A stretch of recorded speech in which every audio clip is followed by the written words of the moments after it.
All right, so get ready because today we're diving into a question I'm pretty sure we've all thought about at one point or another. Can men and women really just be friends? And we're going beyond speculation today. We're going to be looking at some hard data. Sounds good to me. We've got this incredible study that uses a mind-boggling amount of data. Are you ready for this? Lay it on me. 1.38 trillion Wow. Facebook connections. Wow. Okay. To understand how men and women are friends across the globe. Yeah, the researchers Bailey, Johnston, Kushler, Kumar, and Strobel, they took a really clever approach. Just think about it. They focused on the people that you actually interact with the most on Facebook. Your real friends, not just somebody you met once at a party or something and added. So not just random Facebook friends, but your actual inner circle. Exactly. This gives us a much more accurate picture of your social circles. That makes a lot of sense. Awesome. Yeah. Are you ready to dive in? Yeah, let's do it.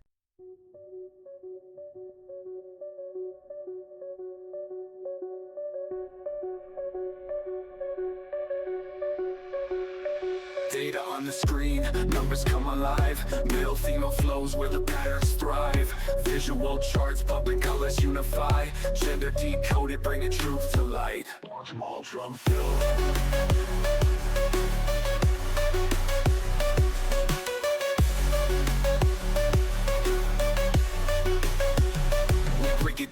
We break it down, real talk. Trends unveiling, facts from every block. Here's your insight, watch the data glide. Gender decoded, let the beats collide.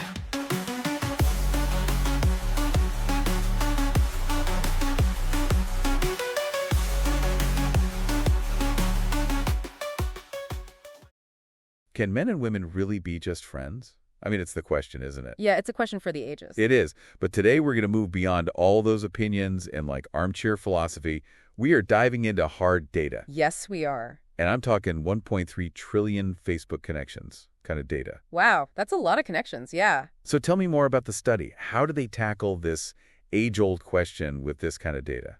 Well, researchers analyzed this global data set of Facebook friendships, and they were looking to understand the patterns in how men and women connect across different cultures. Okay, so we're not just talking about those random Facebook friends. The ones you went to high school with and haven't talked to in years. No, exactly. They wanted to look at meaningful connections. So how did they make sure they were actually looking at those closer friendships and not just some of you added once and never really interacted with? So they focused on users with what they called robust social graphs. So, people who are actively engaging with their friends online. That makes sense. Okay, so how do you even begin to measure something as complex as friendships, let alone cross-gender friendships, on a global scale? How do you quantify that? They developed what they call the cross-gender friending ratio, or CGFR. Catchy. It is catchy, yeah. And basically, it's this measure of how integrated men and women are in different cultures based on their friendships. Okay, and how does it actually work? What are we looking at? So the CGFR looks at the proportion of female friends that men have compared to the proportion of female friends that women have. Okay, so I'm trying to picture this. So in my head, I'm picturing a world map, right? Yeah. And the colors on that map represent that CGFR. What does that look like? Where are we seeing the most and least integration? Yeah, you got it. It's basically like a heat map. The redder the zone, the more gender segregated the friendships are. So, men are mostly friends with men, women with women. The bluer the zone, the more men and women are mixing it up, so they have more cross-gender friendships. Gotcha. So where are we seeing those red-hot zones of gender segregation? Well, some of the deepest reds pop up in places like Africa, the Middle East, and South Asia. So Egypt, Pakistan, Iraq. Really? Yeah. They all have really low CGFRs. Wow. Yeah, it's a very different picture of what we might see in other parts of the world. Absolutely. Okay, so we've got red zones. What about the blue zones? So the U.S. and France, they kind of fall somewhere in the middle, I guess, with a moderate CGFR. Okay. So it's not as extreme as you might see in, those deep red regions, but it still shows there is a gap between how many female friends men and women have. So even in places that we think of as having more gender equality, there's still room for improvement when it comes to how integrated our friendships are. Yeah, I think that's a key takeaway from this research.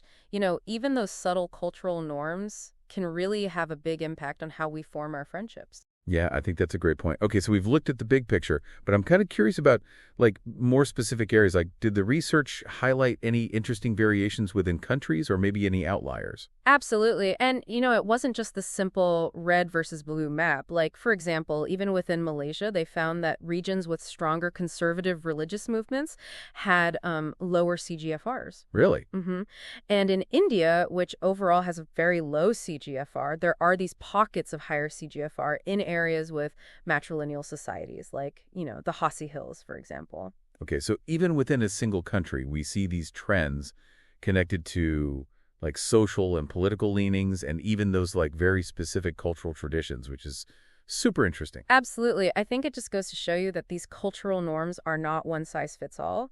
And even within a country, you see this really fascinating tapestry of different social structures and how they influence our relationships. That is really interesting. So we've got this global map of friendship. We've got these trends and these patterns that are emerging.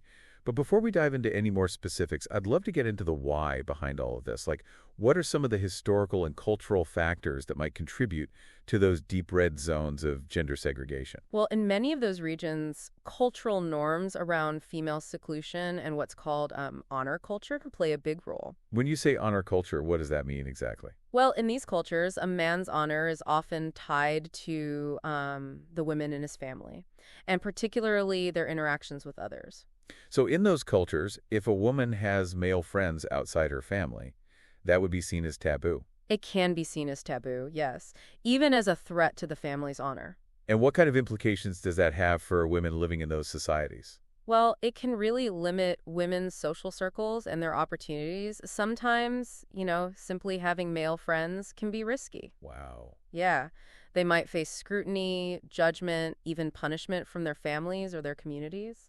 Okay, and that makes sense as to why women in those areas would have fewer male friends, but it also sounds incredibly restrictive. Yeah, absolutely. And it can affect, their access to opportunities like education, jobs, and even just a chance to kind of, broaden their horizons. So it's not just about having friends. It can really impact a woman's whole life trajectory. It really can.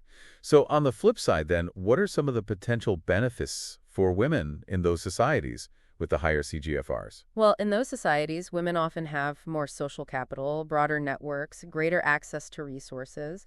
And, having male friends can really open doors to things like professional collaborations, mentorship, even just job referrals. So it can be a real tangible advantage. Absolutely. And it's not just about individual benefits either, right? Like studies have shown that higher CGFR often correlates with greater female participation in the workforce and higher levels of education. Right, right. And even more decision-making power within households. Wow, that's huge. So it sounds like having friends of the opposite gender can have a real significant impact on a woman's life. It really can. I think it highlights how important those social connections are.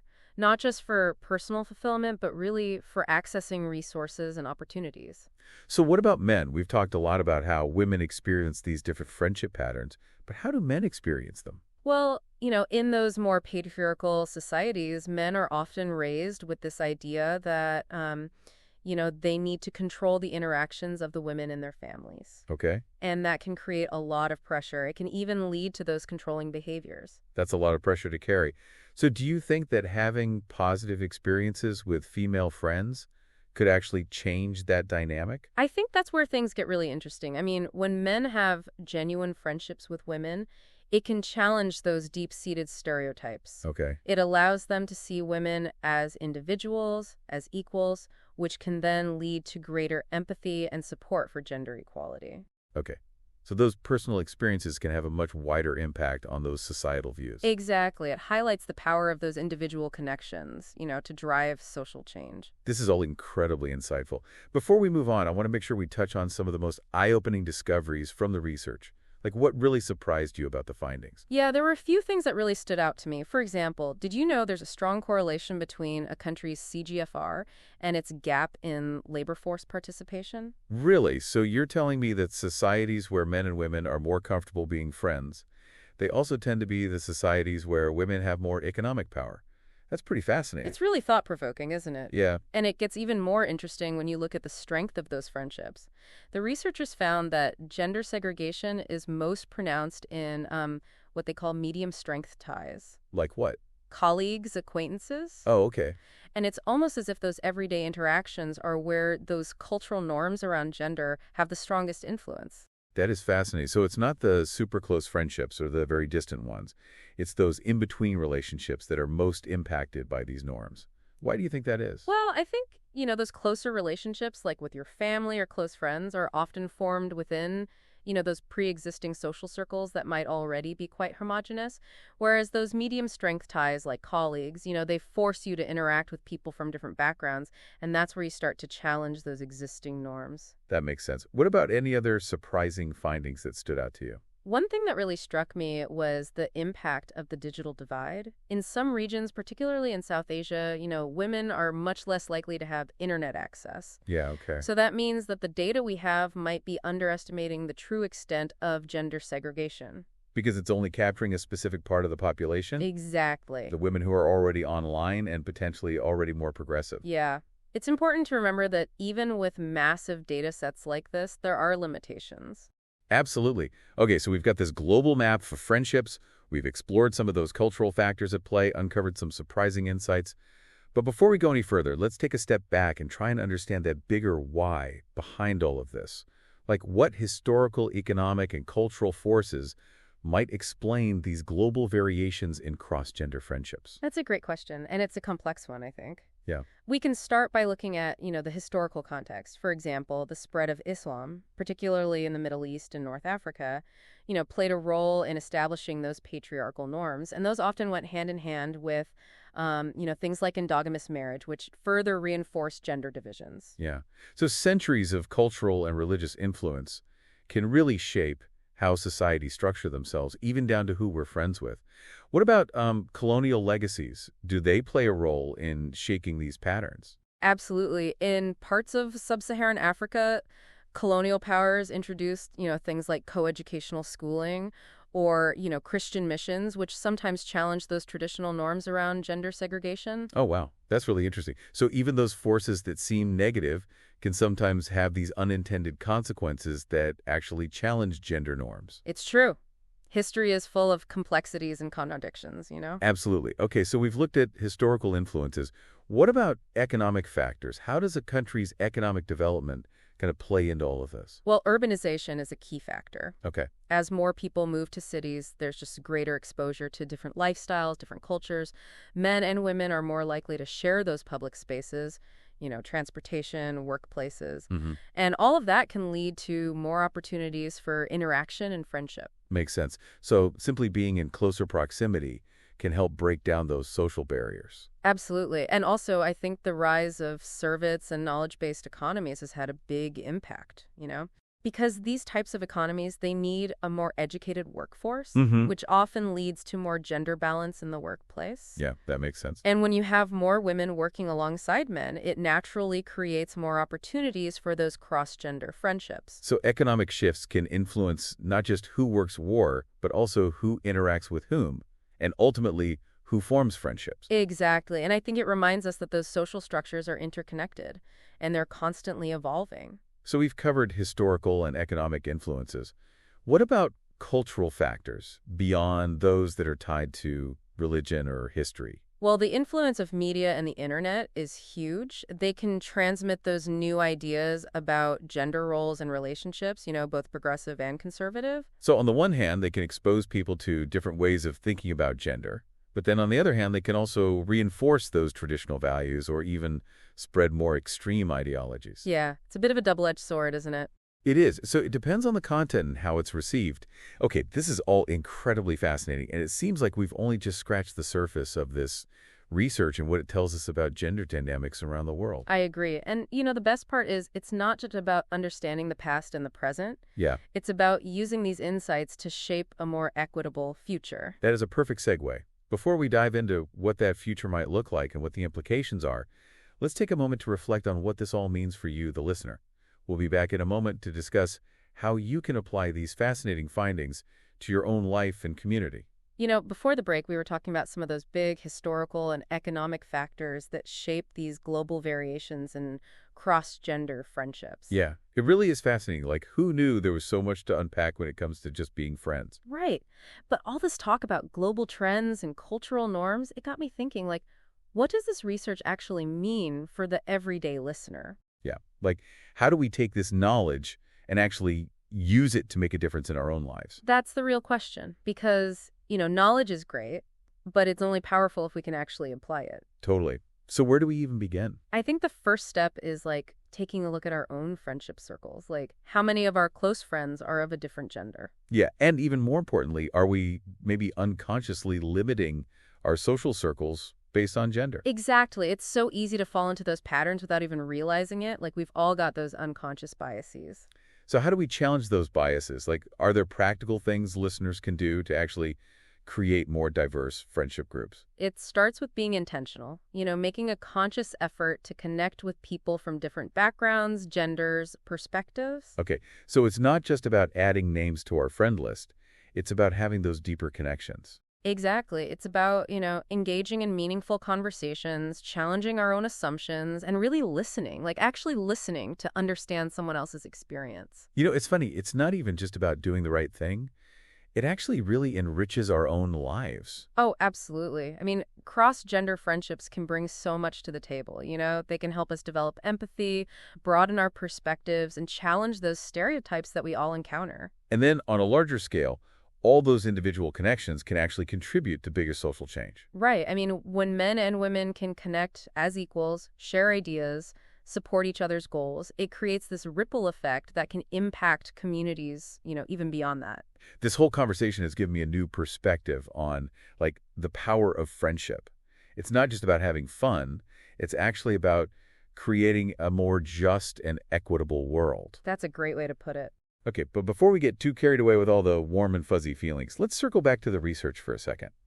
Because as with any study, there are always limitations. Right. Are there any caveats we should keep in mind when we're looking at these findings? Well, it's really important to remember that this particular study, it focused on Facebook friendships, Right. which might not completely represent the dynamics of all our offline relationships. That's a good point. And we talked earlier about the digital divide, like how that can impact the data. Absolutely. Like in some regions, particularly for women who don't have internet access, those findings might not actually reflect their experiences. And of course, correlation doesn't equal causation. Just because there's a link between cross-gender friendships and, say, female labor force participation doesn't mean that one directly causes the other. Right. There are likely multiple factors at play, and we need, a lot more research to fully understand those complex relationships. But even with those limitations, I think this research still offers some really valuable insights, insights about gender dynamics, cultural norms, the power of those social connections. It does, and I think it raises some really important questions for all of us to consider. Yeah. And, one of the most challenging aspects of this research, I think, is confronting our own biases and those preconceived notions about gender. It's easy to look at those red zones on the map and, make judgments. Right. But we have to remember that those cultural norms often have, like, deep historical and social roots. It's true. So how do we move beyond those judgments and start to see those differences through a more, I guess, nuanced lens? I think it starts with curiosity. Instead of jumping to conclusions, try to understand the why behind those cultural norms. Yeah. Like what historical events, economic pressures, social structures might have led to these patterns. It's about understanding the context. Yeah, exactly. And then once we understand that context, we can have more productive conversations about how to, like, promote gender equality locally and globally. And remember, it's not about imposing our own values on others. Right. It's about working together to create, a world where everyone has the opportunity to form those meaningful connections, regardless of gender. So we've talked about the implications for individuals, for society as a whole, acknowledged the limitations of the data. But I'm curious, where do we go from here? Like, how do we use this knowledge to actually create positive change? Those are the big questions, aren't they? I think this research highlights just how important policies are that support female empowerment. Like things like access to education, economic opportunities, digital inclusion. Those can all play a role in creating a more equitable playing field. Yeah, So it's not just about changing individual attitudes, it's also about tackling those systemic barriers. Absolutely. And you know what? I think this research actually gives us a really powerful tool for measuring progress. By tracking these social network patterns, like over time, we can get a sense of whether or not those policies are working. Almost like a barometer for social change. Exactly. That's a really cool idea. This has been such a fascinating deep dive. I mean, it's really made me rethink my own assumptions about gender and like the power of social connections. Me too. It's amazing how something as seemingly simple as friendship can have such profound implications. Okay, before we wrap up, I want to leave our listeners with one final thought to ponder. We've explored these global trends, the cultural nuances, the benefits, even the limitations. But ultimately, it all comes down to individual action. So thinking about that individual action, we talked about all these big global trends, but could fostering more cross-gender friendships actually be a step towards real, tangible, greater gender equality, right here in our own communities? That's a big question. I mean, we often focus on those, big systemic changes, but sometimes those smaller, everyday actions can have just as much impact, you know? It's that whole butterfly effect thing. One tiny change can ripple outwards and create this huge wave. Exactly. And, each of us has a sphere of influence. Our workplaces, our schools, families, social circles, those are all places where we can actually start to break down those barriers and build bridges. Okay. So what might that look like? Are there specific things that people listening can actually do to create those connections? Yeah, I mean, it can be as simple as inviting a male colleague to a networking event that's, usually dominated by women, or reaching out to, a female acquaintance who shares your interest in a certain hobby or cause. Okay, so it's about taking those little steps, going outside of our comfort zones. Right. And it's not just about those big gestures either, right? No, not at all. Sometimes it's the smaller, everyday things that make the fullest difference, like being mindful of the language we use, challenging those stereotypes when they come up, or even just making an effort to get to know people as individuals rather than just, seeing them through that lens of gender. It goes back to that idea of being intentional, right? Totally. Recognizing that we have a choice in how we interact with the world and the people in it. And those choices, no matter how small, they can have a ripple effect that goes way beyond our immediate circle. What's really inspiring about all of this is it gives you that feeling of agency. We're not just passive bystanders. We can actually be active participants in creating a more equitable world. Yeah, and that's not just some feel-good statement. It's backed up by data. The research actually shows a link between cross-gender friendships and things like, female empowerment, greater gender equality. So it's not just the right thing to do, it's the smart thing to do. Absolutely. It's about building a better future for everyone. And you know what? Let's be honest.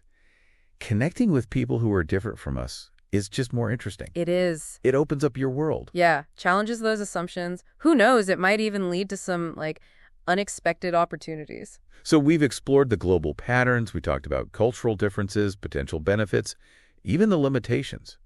But it really all boils down to one simple idea. Friendship matters. It does. I hope that this deep dive has inspired everyone listening to, reflect on their own friendships and how they can contribute to a more equitable world. Yeah, thanks for taking this deep dive with us. Until next time, keep those conversations going and keep building those connections. 50 Teen.